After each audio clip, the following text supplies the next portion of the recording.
Saudara-saudariku yang dikasihi Tuhan, Shalom, salam damai sejahtera untuk Anda semua.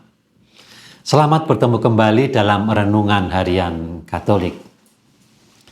Kita akan melanjutkan diskresi kita melalui Injil yang disajikan oleh gereja pada hari ini. Karena kita mau mewujudkan wujud gereja universal yang berbunyi demikian. Semoga kita dapat belajar kembali bagaimana berdiskresi untuk mengetahui bagaimana memilih jalan hidup dan menolak segala hal yang menjauhkan kita dari cinta kasih Kristus dan Injil. Diskresi adalah kebebasan bertindak atau mengambil keputusan untuk mengatasi masalah konkret ketika peraturan, hukum, etika tidak mengatur dengan lengkap. Bahkan bisa terjadi kemandekan dalam bertindak demi kebaikan. Maka perlu diskresi. Dan kita diajak untuk berdiskresi melalui Injil hari ini. Yaitu dari Injil Matius bab 12 ayat 1 sampai dengan 8. Maka saya baca Injil hari ini secara penuh supaya kita bisa melihat diskresinya. Pada waktu itu, pada hari Sabat, Yesus berjalan di ladang gandum. Karena lapar, murid-muridnya memetik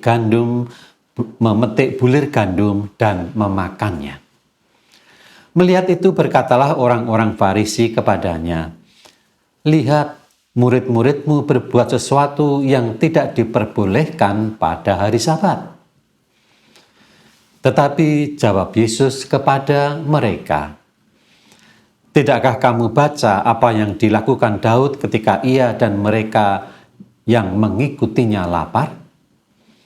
Bagaimana ia masuk ke dalam rumah Allah dan bagaimana mereka makan roti sajian yang tidak boleh dimakan, baik olehnya maupun oleh mereka yang mengikutinya, kecuali oleh imam-imam.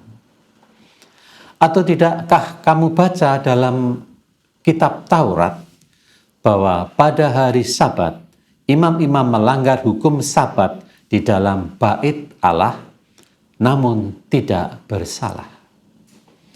Aku berkata kepadamu, di sini ada yang lebih bait Allah. Jika memang kamu mengerti maksud firman ini, yang ku kehendaki ialah belas kasihan dan bukan persembahan, tentu kamu tidak menghukum orang yang tidak bersalah.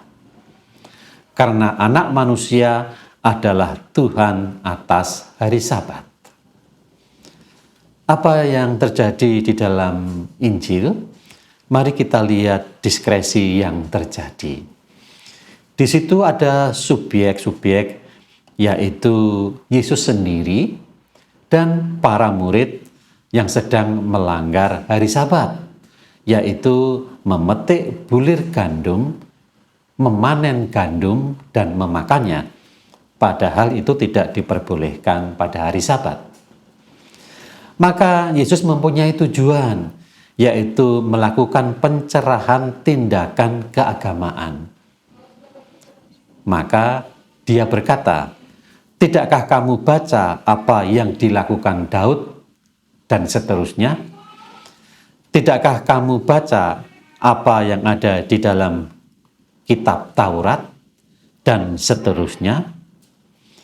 Maka ada hukum tidak boleh memanen gandum pada hari Sabat.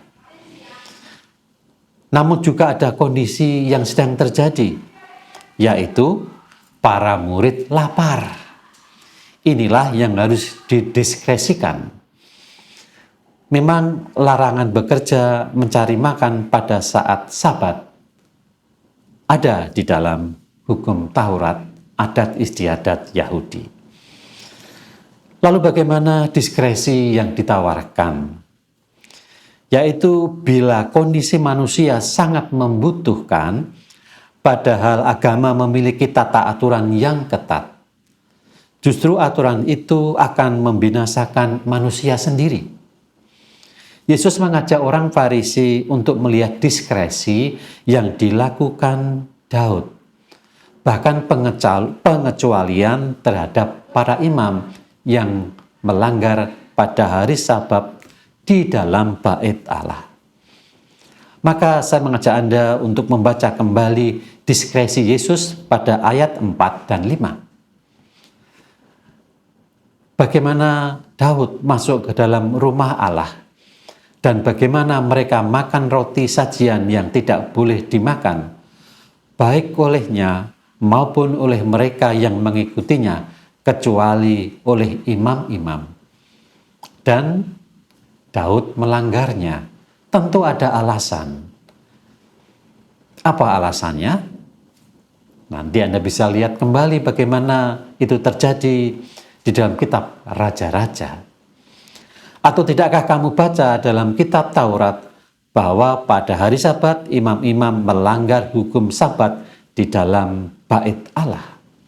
Maksudnya persembahan dan kurban, segala sesuatu yang berkaitan dengan pekerjaan yang sebetulnya tidak boleh dilakukan pada hari Sabat, tetapi dilakukan oleh para imam. Maka mari kita melihat relevansi dari diskresi ini.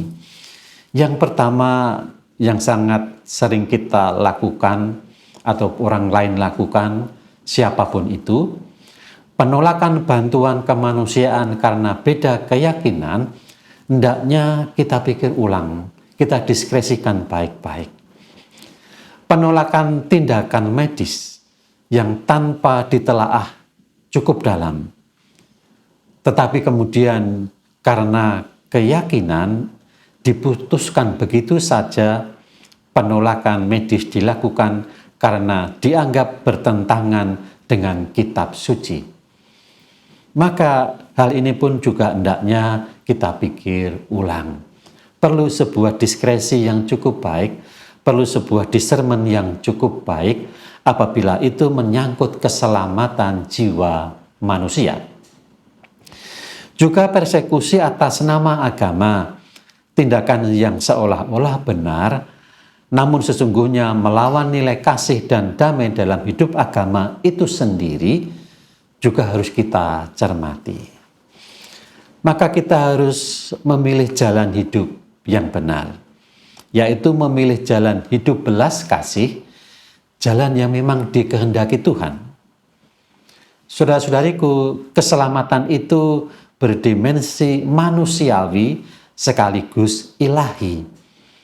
Maka keselamatan itu bukan hanya menyangkut hal yang akan datang, tetapi juga menyangkut kemanusiaan sekarang.